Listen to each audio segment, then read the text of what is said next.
tepang dangu sareng acara matuh dongeng enteng pangbeberah mana. Mang Jaya sapara kanca baden neraskeun hanca dongeng nu katunda carios nyambung anu judulna nyaeta Jawara Batu Karang. Ieu dongeng para mitra karangan apihnana. Sumangga para wargi dongeng urang lajengkeun deui carios nyambung judulna nyaeta Jawara Batu Karang. Urang sami-sami ngabandungan harita para mitra kumaha atuh ngarasa herana nyaeta sadayana anak muridna Mama Suhud. Sabada Mama Suhud nitipkeun eta patempatan. Gitunya para mitra sadaya. Atuh anu jadi heran teh nyaeta Tana pangpang nama. Tana ngarasa heran ku ayana Mama Suhud nitipkeun eta patempatan. Bari nyebutkeun Mama Suhud cenah rek katongo rek ningali kebon bising di Ranjah Bagong. Gitu para mitra. Padahal Mama Suhud rek kaleuweung pines teh harita teh maksudna mah rek nedunan panangtangna salah sawios anu nangtang ka manehna para mitra sirabok teh para wargi. Sirabok bega anu kakoncara teh para mitra ngaranna sirabok. Mangga urang teraskeun ieu dongeng anu judulnya neta Jawara Batu Karang. Para mitra anu mulia geus kitu teh burudul atuh. Babaturanana daratang kabeneran pisan harita. Tana ningali babaturanana datang teh tuluy manehna nyarita. Waduh, kebeneran si laing daratang ka dieu euy, cek Tana buru-buru nyarita. Ih, ari kitu rek naon atuh Kang Tana? Cek nu saurang nanya. Atuh para mitra teu loba catur. Barang ditanya ku babaturanana sarua di paguron eta nu katelah padepokan anu dipingpin ku Mama Suhud teh para mitra sadaya. Geus teu loba catur harita keneh barabat we. Sing sakur pesenan guruna dicaritakeun ditetek teh aya nu kaliwat ti awal nepi ka akhir. Ku Tana teh dicaritakeun sangkan eces, sangkan jelas atuh kabeh oge babaturanana. Sabada para mitra sadaya dijelaskeun yen anu pupuhu padekotan panyingkiran teh ayeuna keur kaleuweung pines maksudna marek ngajaga kebon bising ku Bagong. Salah saurang atuh tuluy nyarita. Nah, atuh mama teh meuni angkat ku anjeun atuh Kang Tana. Suatu cenah ngajaga kebon bising ku Bagong mah naon salahna ku urang we atuh babarengan ka ditu kaleuweung. Atuh hartina mah ulah ku mama atuh urusana kebon mah tuh da naon sasana nya. Kang Tana cing ngapikir ku Kang Tana. Kuring harita teh rek nyarita kitu ngan teu bisa pok. Lantaran pahareup-hareup jeung mama atuh harita teh. Mama geus mutuskeun yen cenah kitu-kitu. Atuh jadi tugas anu kudu di emban ku ya kuring jeung sakalian pangtepikeun ka aranjeun tah kitu pangpang nama. Kumaha atuh ayeuna ieu sabada mama ngayak kasauran kitu ayeuna mah tangtuna ge meureun hartina teh naon teh urang kudu arinit atuh ka sararea ayeuna ka ditu. Nyusul mama teh da pesenan mama ge kitu pan. Kumaha kira-kirana satuju lamun kitu. Ayeuna urang babarengan we ngan kade dina init kudu mau pakarang. Lantaran santeuna bising aya Bagong ngamuk. Kela. Hari Mama Suhud angkatna teh ka mana? Nya supaya puguh we jug-jugeunana atuh keur urang. Cek anu ditanya para mitra harita teh anu didarinya. Cek anu didarinya maksudna mah nyarita maneh nama kurang jelas tadi. Sabada ngadengekeun omongan ti Tana teh kurang jelas para wargi sadaya. Jadi manehanana hayang leuwih jentre duka manehna keur malaweung harita teh. Pan geus jelas ku Tana teh dibejakeun yen Mama Suhud teh keur kaleuweung pines ditongo. Ih, jadi kieu pan tadi geus dijelaskeun ku Akang. Jadi mama teh ka kebon anu ditongoh, tak tongoheun teh leuweung pines. Tati leuweung eta teh sok loba Bagong nu kaluar, jadi ngahaja dijaga bising kana kebon. Malum pan geus sememeujeuna rek diala, mode sampe jeung jagong jeung sajabana. Tah daripada diranjah cenah ku Bagong, deui hade dijaga kitu ku mama teh. Cek para mitra jang tanah ngajelaskeun deui leuwih antep jadi nuduhkeun lebah-lebahna di mana leuweung teh. Nya sanggeus rengse babala gempagan mah nguruskeun eta perkara. Kabeh para mitra baralik heula ka kobongna sewang-sewangan. Samagreng pakarang marawa bedog hiji sewang. Bising aya siku si wulu-wulu mau ngamuk gajah meta maklum ari ti peuting cenah para mitra sok aya we atuh. Anu minangka sato berhala anu ngahalangan pamaksudanana. Lamun mawa pakarang mah manehna teh moal ripuh-ripuh teuing. Geus kitu mah bring we sarerea arinit ka tempat sapanuduhan Mama Suhud teh. Nya eta di Leuweung Pinus, di tebeh tongoh deukeut atuh kebon Mama Suhud ku anjeun. Da memang lega Mama Suhud ge boga kebon teh, nya keur kapentingan anak buahna sorangan. Manehna pepelakan teh atuh sawareh dijual sawareh didahar loba muridna memang para mitra Mama Suhud mah teu mentingkeun dirina pribadi da ku ngarasa kacukupan ge geus ngarasa untung jadi aya leuwihna teh dibikeunan ka anak-anak muridna pang-pang nama anak muridna nu ngilu aub di eta patempatan nyaeta di padepokan panyingkiran. Para mitra anu mulya nu sami-sami ngadangukeun ieu dongeng. Ayeuna urang tuna carita anak muridna Mama Suhud anu geus ngabring rek nuju ka tempatna nu dituduhkeun tadi ku tanah teh. Ocapkeun para wargi harita teh di Leuweung Pinus. Mama Suhud harita teh geus padangong-dangong we jeung hiji atuh bega anu katelah sirabok teh. Harita terus nanya sorana leuleuy keneh Mama Suhud deh. Bari katambahan ku henteu katambahan ku nafsu. Da memangnya ho yen sirabok teh hiji bega anu kakoncara. Geus kakoncara ka jana pria cenah para mitra. Kasohora ka mana-mana anu katelah sirabok teh hiji bega anu taya ras-rasan. Hiji jelema nu hasahao kadua gaplok teh lain bobodohan. Malah lain sahao kadua gaplok deui sahao kadua bedog. Tukang bobok tukang tarok teh geus kasohor ka mana-mana. Harita tuluy atuh Mama Suhud nanya tenang nater. He Rabok.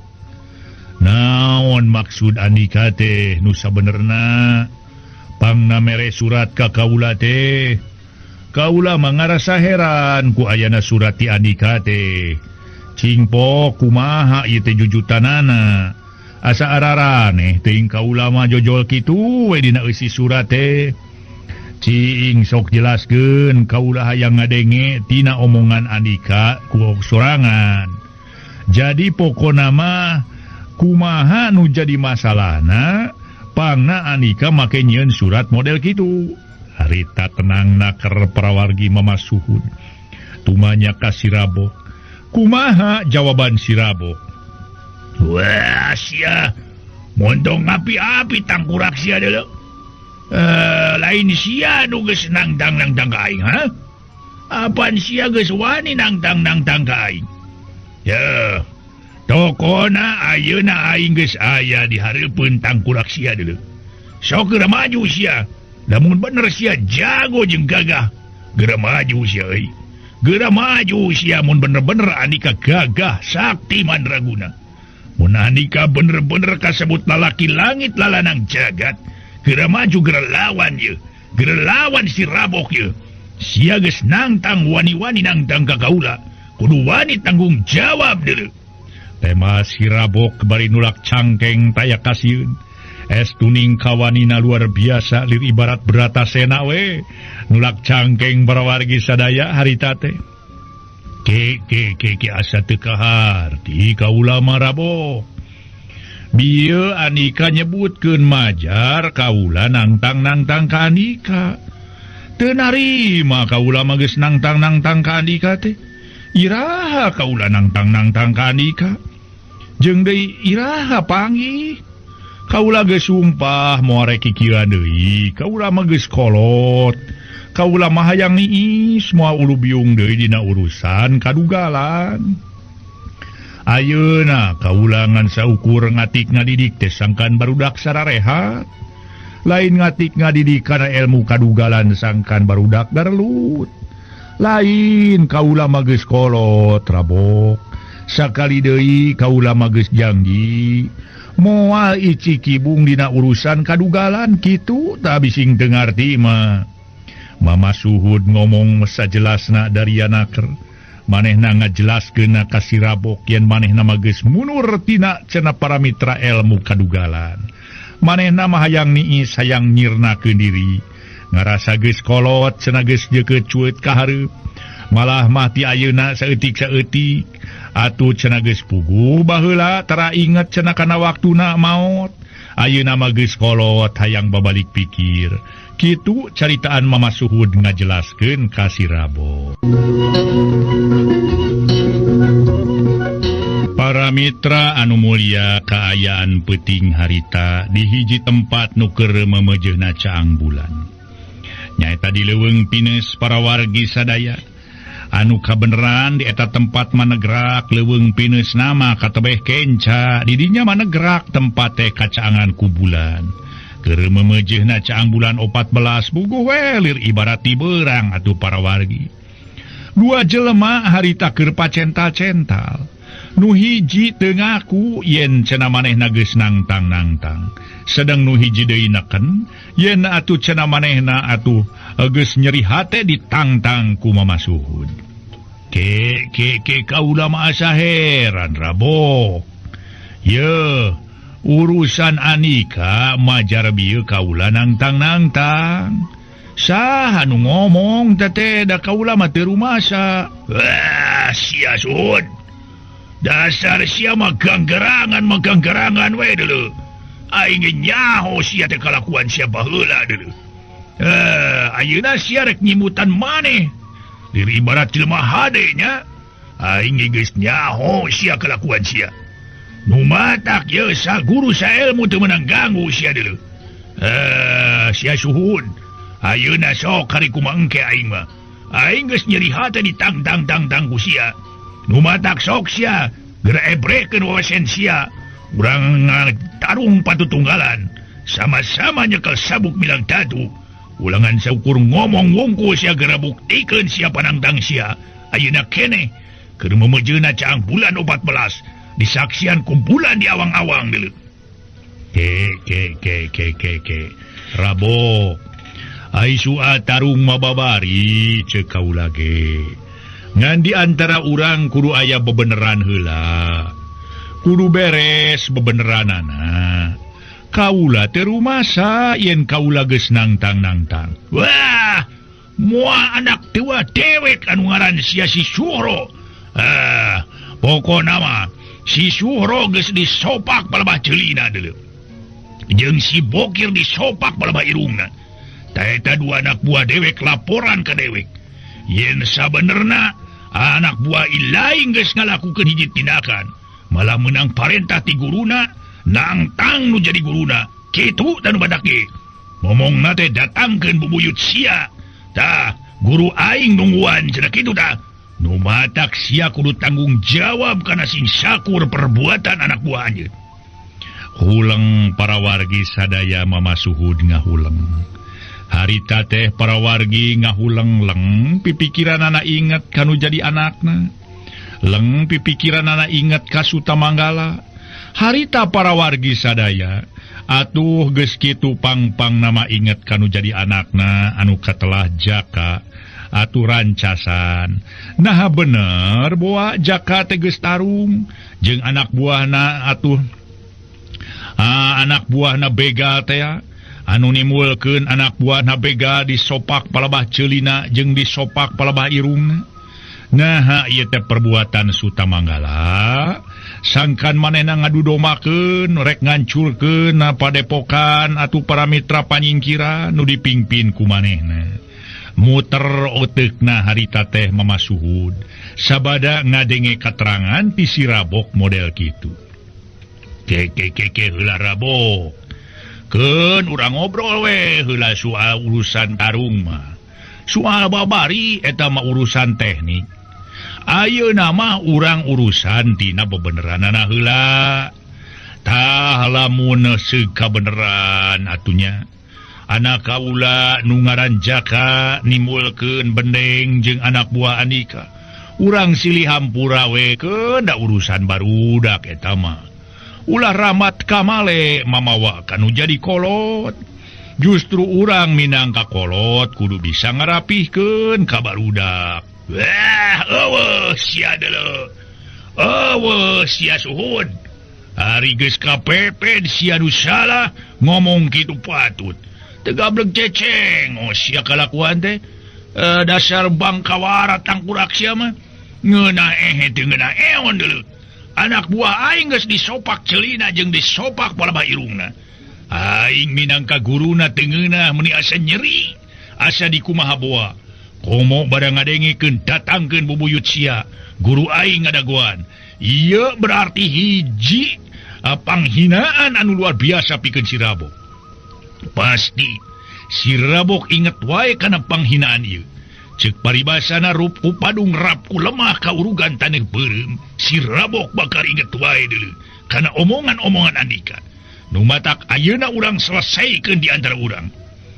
Ke heula Rabok, ulah waka ulah waka. Sakali deui lamun memang anak buah kaula geus ngayakeun tindakan kitu, kaula menta dihampura sakali deui, menta dihampura Rabok. Sakumaha nu kauninga para wargi sadaya, sok sanajan mamasuhud atuh acong-acongan atuh menta sangkan dihampura lamun manehna boga kasalahan. Tapi sigana masih Rabok dasar jalma anu memang para mitra teu boga tinimangan. Sangkilang batur bener-bener menta dihampura manehna makalaka beuki molotot tuluy nyarita deui. Teu bisa kitu bae deuleu sia. Ngeunah we sia. Maneh boga hati jahat menta dihampura. Teu bisa.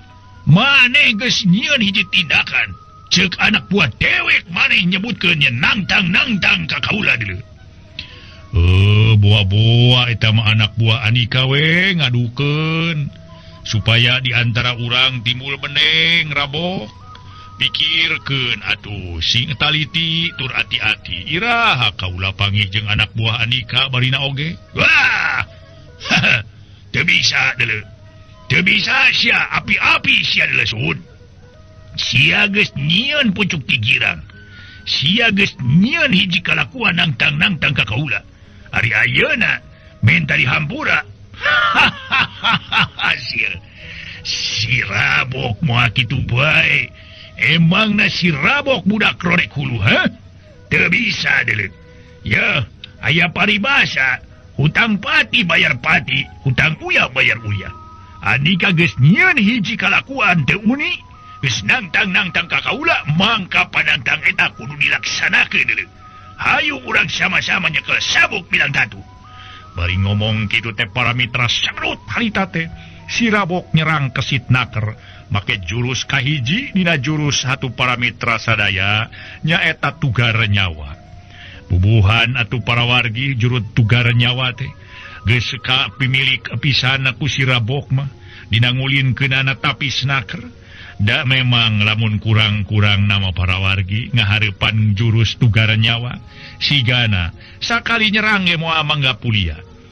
Aigu jurus tugar nyawa eta hiji jurus nu kacida ampuhna saimang we merencen para mitra sadaya jeung tenggar badak lantaran peureup aya di hareup lir ibarat para mitra sadaya tanu harita rek nyusruk rek atuh ngabongkar careha musuh ngan orokaya. Para wargi anu mulia harita para wargi sadaya mamasud gitu cicing manehanana sateka pola mung pasea mung gelut mung tarung ari dikitu-kitu teuing mamanehna ge teu bisa cicingeun. Cicing soteh lamun musuhna teu gerak, tapi lamun musuhna gerak manehna ge sateka pola ngabela diri. Sanajan bener mama suhud kasebut jelma sabar, tapi ari dihina-hina teuing teu burung we ngalawan. harita nempo serangan para mitra si Rabok anu sakit tarikna sakilat tanding kilat harita langsung Mamasud ngalegotkeun awakna puguh we jurus tugar nyawa anu digunakeun ku si Rabok harita teh ngeplos ngahakan angin tumerapna para mitra sadaya meninga jolongjong dalamun harita Mamasuhud deleka lamun Mamasuhud hayang ngalampus ke nyawa batur harita ge tinggal dijejak we bobokong na meureun para mitra si Rabok teh geus pasti tikus ruk harita ge neungar kana batu anu harita teh memang loba batu di dinya geus pasti we tarang si Rabok teh para wargi kudu nyunghid bae mah tapi pikeun Mamasuhud teu kitu manehna tetep asak jejehan dina ngoning manehanana ngahinarkeun serangan musuh ulah nepi ka musuh tatu kitu pamikirna kahayang Mamasuhud musuhna teh babalik pikir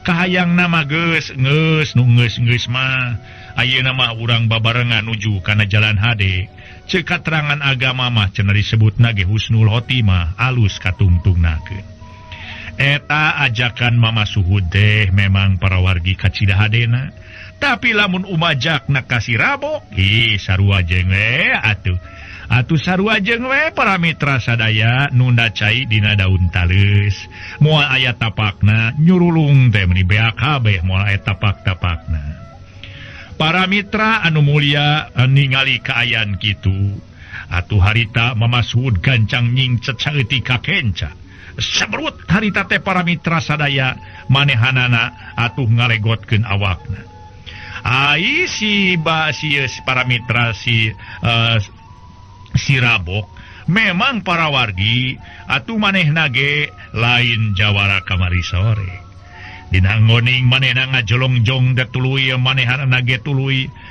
langsung ngagunakeun gerakanana dina gerakan kasaimbangan ieu gerakan kasaimbangan anu ngajadikeun awakna ajeg atuh sapada harita langsung manehna ge malih geus kitu tuluy narik napas panjang manehanana ngagunakeun deui jurus ti ditu nama meureun para mitra sadaya keur ngumpulkeun tanaga anu bieu leungit dipake nyerang musuh dina gerakan atugar nyawa tapi ngageblos nyerangna teh nyerang kana angin para wargi sadaya barang harita atuh para si Rabok manehanana geus pasang kuda-kuda tuluy atuh manehanana ge para mitra sadaya ningali si Rabok masang kuda-kuda mah harit Mamasuhud ge mundur sababaraha lengkah harita tuluy geus kitu mah manehna bari nangkeup harigu da teu boga hate jahat nu leuwih ti ukur keur nyingsieunan wungkul nu jadi musuhna wah nah sia kakak ngajerong kunyuk rabon sia lain kena jerang sia kakak ula aing mah teu ngeunah teuing asa dina ngelawan bari nangkep harigu gitu nu nangkep harigu mah sia nu ngadedengekeun nu dakwah deuleu lain keur kelut cek ke si Rabok para wargi sadaya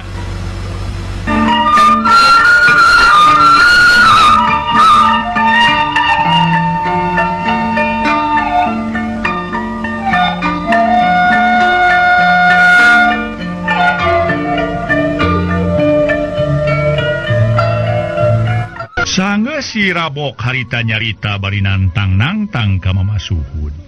Malah Mamasuhud nyarita leuwih tenang batan tadi. Kieu Rabok. Tadi ge ku kaula geus dijelaskeun ka Anika. Yen kaula mah teu hayang kikieuan geus hayang eureun tina urusan kadugalan da Rabok. Kaula mah ngarasa geus kolot moal aya hartina ngagugulukeun kadugalan model kieu.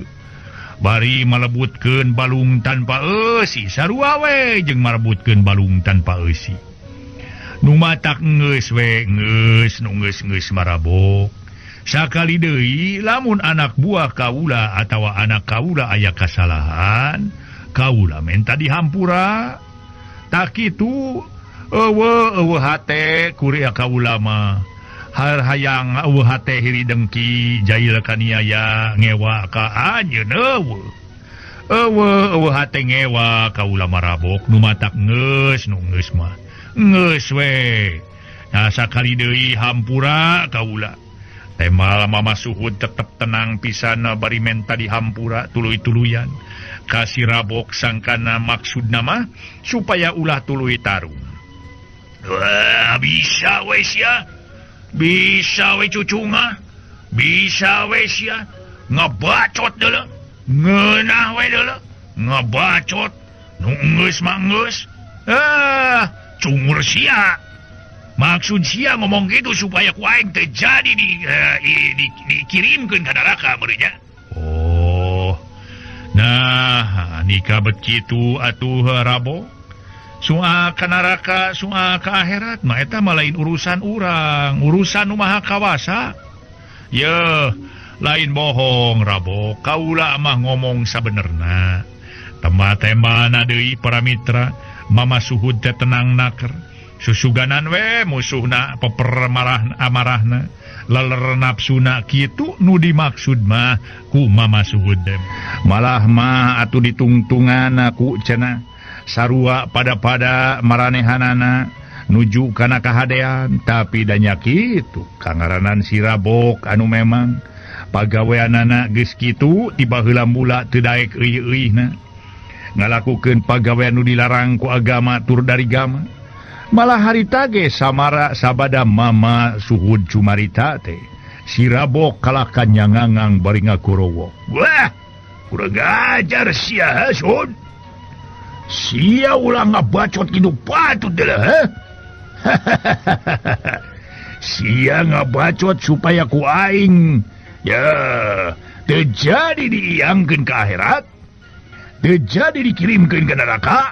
Hahaha. Si Rabok moal munurku omongan model kitu deuleu. Moal pantas maneh mapatahan si Rabok deuleu, ha? Si Rabok geus leuwih unggul batan ilaing sia Suhud. Jadi si laing hayang meper amarah si Rabok moal bisa. Pasti ilaing bakal dianterkeun ka neraka sia ku dewek deuleu. Ai soal ini dia dianterkeun ka akhirat atawa ka neraka ka sorga mah eta mah urusan pangeran. Jeung deui yeuh Rabok sok sanajan yeuh kaula ge sigana mah moal kaasup ahli surga. Tapi aya kudu dianterkeun ku anika ka neraka mah keheulaanan Rabok. Keheulaanan yeuh.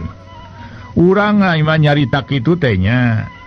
Urang babarengan nuju kana jalan kahadean geus meujeuhna urang teh geus cuet ka hareup umur geus ngolotan mun panon poe mah geus mengok ngulon urang teh lamun bubulanan mah meureun geus deukeut kana Desember urang teh Rabok aya hadena ti mimiti ayeuna mah urang teh mikir kana jalan kahadean sangkan urang kaasup kana ancana kecap husnul khotimah alus katungtungnakeun. Jadi kuring mah ngomong teh sabenerna ngajak sangkan urang nuju kana jalan kahadean. Tembal Mama Suhud tenang naker para wargi. Sok sanajan harita caritaan si Rabok kacida pisan sugana tapi kusem Mama Suhud mah sigana teh tenang we ngahareupan teh ngahareupan model kitu. Manehanana hayang nyaho nepi ka mana cenah. Omonganana nah bisa teurak atawa henteu ka si Rabok. Tapi para mitra sadaya, harita atuh si Rabok batan teurak ku omonganana Mama Suhud kalah ka beuki budal amarahna. Seuneu nafsuna ngagedur lir harita teh, lir ibarat atuh seuneu dibanjur ku bensin. Meninggal gedur harita ge para mitra sadaya atuh nempo tangtungan Mama Suhud siga anu lelewodeh teh para wargi siga anu lelewodeh si Rabok harita kene teu micin kasempetan sabrut we manehna narajang ciat nyaan luar biasa si Rabok nyerang Mama Suhud dina kayan keur balanga atuh para wargi harita ge teu loba catur ceuk pamikir si Rabok pasti Mama Suhud keuna ku pakarang manehanana. Hiji bedog nu kacida ampuhna para wargi sadaya. Nyaeta anu disebut kilat bajra teh. Ieu bedog kilat bajra anu memang kumanehna kungsi di puasaan. Da cenah para wargi lamun segeuna mawa geus semahan teu we meureun ngagulutuk atuh para wargi sirah na Mama Suhud teh dipunggal janggana ku si Rabok. Tapi Mama Suhud ge para wargi atuh para wargi lain kolot kumaneh, lain kolotok dina beung muning, tapi estuning kolot ngandung hiji gambaran anu kasebut kapatri ku pangarti kasipuh ku ilmu pangaweruh geus boloba luang jeung pangalaman legok tapak genteng kadek ceuk paribasana. Barang harita keneh para wargi sadaya si Rabok nyerang teu loba catur harita ge manehna ngaluarkeun bedogna. Tang bedog diadu jeung bedog deui meni ngapuri nyai bakating ku tarik-tarikna. Nyaan Mama Suhud katempona lelewodeh sote para wargi sadaya. Pedah Mama Suhud keur henteu pasang kuda-kuda harita teh. Tapi ari dina waktu nama waktu harita si Rabok nyerang rikat Mama Suhud masangkeun kuda-kudana bari ngagilakeun sukuna pasang kuda-kuda waweg naker atuh buktina we serangan si Rabok harita teu hasil malah diaduna eta dua bedog teh ngakibatkeun si Rabok ngajereg-jeg ka tukang sababaraha lengkah siga anu katahan ku awakna Mama Suhud anu ngandung hiji kakuatan luar biasa siga nama kakuatan tanaga batin anu dikerahkeun kana leungeuna anu harita ngablentrang diadu jeung bedog pada bedog. Langsung meni karasa komper pikeun si Rabok mah sabada manehna harita tadi nahan bedog anu ditingangkeun atawa disabatkeun ka Mama Suhud. Manehanana dibanting harita kababetkeun jauh naker para wargi sadaya ku elmuna Mama Suhud. Di dieu si horeng si mana horeng Mama Suhud teh para mitra kasebut anu kasipuh ku pangaweruh kapatri ku pangarti elmuna geus lain bantrak-bantrakeun mana manehanana boga anak murid loba oge mana manehna ngadegkeun padepokan para mitra sadaya. Ieu teh hiji tanda yen Mama Suhud teh geus masagi ku pangarti. Muasa mata-mata manehna ngadegkeun padepokan anu disebut padepokan panyingkiran cenah para wargi sadaya anu ayana di lamping Gunung Ciremay lamun manehanana henteu masagi ku pangarti henteu kasipuh ku ilmu pangaweruh. Kumaha saterusna malah masa balikna Mama Suhud mah ajeg keneh ningali kaayaan si Rabok atuh ngacengkang ka tukang sababara tumak atuh jauhna. Bubuhan Mama Suhud mah kuda-kudana kuat tur panceng para mitra sadaya bari dieusian ku tanaga jurus bari dieusian ku tanaga batin nu disalurkeun ka sakujur awakna puguh we nepi ka panceng naker lamun ibarat mah para wargi siga nu dibeton we sukuna teh kitu. Iya urang mah ieu naon cakar ayam gitu para wargi aduh nya dicakar ayam cenah kitu. Make cakar ayam mangga urang teraskeun. Kumaha si Rabok para wargi waktu si Rabok harita teh karasa kumanehanana yen manehna ngaketebut bari awak anu datang teh palebab ujurna nyepuh we keuna cungcurunganana lumayan oge para mitra nyerina tapi bubuhan si Rabok atuh para wargi si Rabok ge manehna teh eleh geleng. Bubuhan manehna ge hiji kolot anu kapatri ku pangartingan hanya akal we elmuna dipake teu bener. Boga ilmu panemu jampe pamake si Rabok mah dibake kana teu bener, kalah ka dipake meres ka batur, dipake atuh nyingsieunan batur, atuh batur anu teu nurut ku manehna dirogahala, dipake atuh ngagarong ngarampok, dipake ngabegal, boga pangarti teh salah dina ngalarapkeunana. Waktu harita para wargi sadaya si Rabok rek hudang, Mama Suhud harita teu miceun eta kesempatan anu alus. Harita kene rikat ngaheumatkeun bedogna, harita kene para mitra sadaya lebah beuteung si Rabok teh. Para wargi anu mulya puguh we, meni reuasna luar biasa pikeun si Rabok mah. Dina kaayaan manehanana para wargi sadaya rek hudang pisan. Atuh lain reuas di kieuna nenyo bedog anu musuh anu nyampak hareupeunana susah pikeun ngahindarkeunana. Tapi bubuhan si Rabok geus pinuh ku pangalaman atuh para mitra Muasa mata-mata manehanana daek ngalakukeun ngarampok ngagarong lamun manehanana teu boga ilmu anu masagi. Muasa mata-mata manehanana jadi pamimpin garong lamun teu boga ilmu anu lumayan. Muasa mata-mata manehna daek atuh marentahkeun ka anak buahna pikeun ngarampok tur ngabega lamun manehanana henteu unggul dina silatna. Di dieu jelas para wargi, si Rabok ge lain lawaneun atah-atah, lain pagawean memeh sasarap, estuning saimbang pisan antara Mama Suhud sareng si Rabok dina ngadu ilmu nama.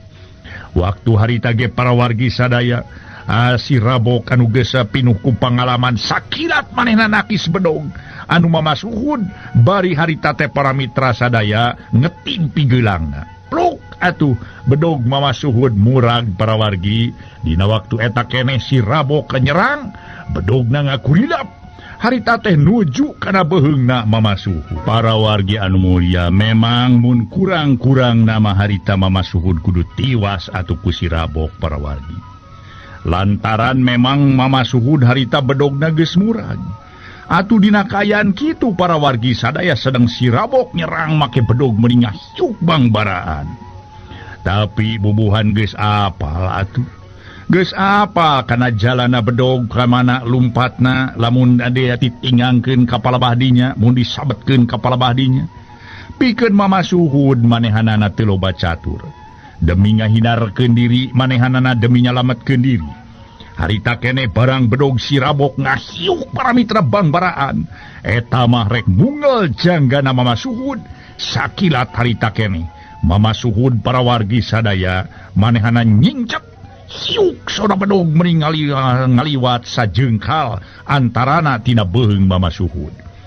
Waktu bedog masih kene ngaliwat ngalayang teu loba catur para mitra sadaya. Mama Suhud waktu bajeng manehna nyingcetkeun awak teh munur salengkah ka tukang terus maju deui manehna nyerang puguh we para wargi sadaya.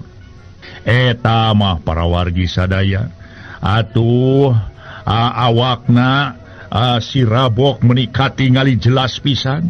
Teu disangka ku si Rabok yen geuninganan Mama Suhud bisa nyerang linangan sakilat naker. Puguh we kekemplongna si Rabok harita keneh katingali molongo. Teu loba catur Mama Suhud ngaheumatkeun jurus anu disebut jurus totong dina gerakan hujan silantang. Put put put. Si Rabok ngajerit para mitra sadaya bari ngabangkieun. Harita teh para mitra sadaya atuh harita teh leungeuna nungkupan palebah ieu, palebah igana para wargi anu nyeri luar biasa. Lantaran atuh geuning para wargi pereupna Mama Suhud teh kacida hebatna. Da eta we nepi ka parotong cenah ceuk paribasana itulang igana si Rabok teh harita. Dina kayan kitu para wargi sadaya atuh manehanana geus ngajongkeng bari nungkupan iga burung anu harita karasa nyerina luar biasa keuna ku tunggeulana jurus totogna Mama Suhud dina gerakan hujan silantang. Aya kurang leuwih mah 4 teungeulan anu asup dina gerakan anu sakilat naker meniput bet ngahanca kana walikatna si Rabok. Puguh we remek tulang igana si Rabok sapada harita. Bareng jeung rubuhna si Rabok ngan sakilat harita Mama Suhud harita keneh para mitra sadaya najong perah bedog tina leungeunna si Rabok harita keneh meninga biur lir jamparing nyoloyong para mitra tarik pisan. Harita nafsu na Mama Suhud lain leler, tapi wuwuh harita tatambahan nafsu nempo si Rabok model kitu. Anu geus teu daya teu upaya teh para wargi terus harita diheumat deui para wargi sadaya rek diparagatkeun sakalian. Wah, tuman sia mah Rabok teu meunang dibawa bener sia mah. Geus diajak kana jalan bener, sia kalaka ngalakukeun hiji tindakan anu teu beres. Ayeuna sia geura modar deuleu. Kituna bari bedogna ampir nyayang kana sirah si Rabok. Para wargi anu mulia, ku tanaga sesana si Rabok masih kena bisa nyingcet. Turnaki serangan anu sakitu para mitra sadaya cepetna. sukuna dipakai panahan atuh para wargi serangan Mama Suhud nepi ka harita Mama Suhud para wargi tikus ruka tukang.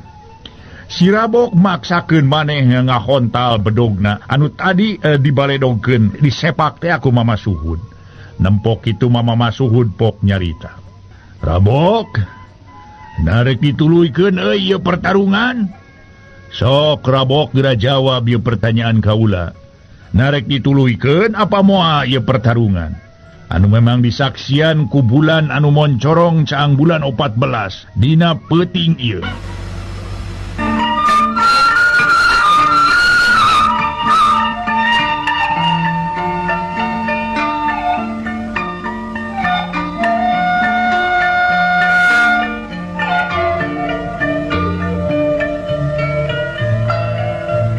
Para mitra anu mulia, kumaha trasna ieu dongeng sabada harita Mama Suhud tumanya ka si Rabok. Atuh para wargi si Rabok tuluy ngajawab. Wah, kurang ajar sia. Arek deuleuh. Sabab aing can sugema sia, rasa ding ati. Lamun can ngadeleh sia, ngalungsar jadi babatang. Anu modar ku tangan aing deuleuh. Nu badag aing can geuna panasaran ye. Ceuk paribasana, ya, nepi ka modar aing inget bae ka sia deuleuh Suhud. Sia nu geus ngahalangan kana rengkak paripula aing. Nu matak sia kudu dilampuskeun. Minangka sia jadi cucuk rungkang pikeun aing nu sok ngahalangan kana patekanan aing sia kurang ajar. Sok sia maju deui. Aing moal mundur sasiku moal ngejat satunyang beas. Sok sanajan aing keuna kabentur ku jurus totong sia. Tapi aing bisa nyagerkeun diri sorangan deuleuh. Bari harita para mitra sadaya atuh. Tuluy si Rabok mundur rebas sababaraha lengkah ka tukang. Manehanana narik napas. Meureun ti ditu nama para wargi ngusir bangsa nyeri nu aya dina awakna. Da lamun urang mah para wargi nepi kapotong tulang iga, wah sigana teh geus moal bisa gerak deui. Tapi bubuhan si Rabok mah hiji jawara nu kakoncara. Manehanana geus atuh geus loba luang jeung pangalaman, loba pisan para wargi sadaya pangalamanana, ceuk paribasana para mitra legok tapak genteng kadek teh lain bobodohan. Harita si Rabok teh bari kuniang hudang, sok kemarin nyoba-nyoba manehanana rek nyerang deui. Bari manehanana pasang kuda-kuda, sok sanajan kitu bari nyangeyeng para mitra pasang kuda-kudana. Lantaran atuh ayata aiga belah kenca masih kene aya karasa nyeri. Kumaha jawaban Mama Suhud? Ai kuring mah teu lerek nurutkeun we kana kahayang ilaing Rabok. Sanajan kuring teu rumasa oge nangtang-nangtang ka ilaing. Tapi ceuk paribasana ai geus kieu mah geus kagok asong. Geus kagok asong pikeun kuring ngahareupan ilaing teh. Umajak geus ka ilaing kana jalan hade, tapi ku ilaing teh digugu. Nya ayeuna mah aya paribasa, kagok borontok ka palang caramang euy pikeun dewek mah euy si Rabok. Jawab Mama Suhud tenang naker para wargi sadaya. Wah, ontong labu bacot sia setan kabarat. Tamparan ieu pembalasan ti aing. Bari jeung harita kene nyerang ku bedogna nu diputer-puter dibulang balingkeun dina gerakan ramat lancar. Malah dina gerakan kolecer muter teh para wargi. Atuh urang tuna heula para wargi kaayaan Mama Suhud nuju tarung patutunggalan ngalawan si Rabok teh. Caturkeun anak buahna Mama Suhud harita teh.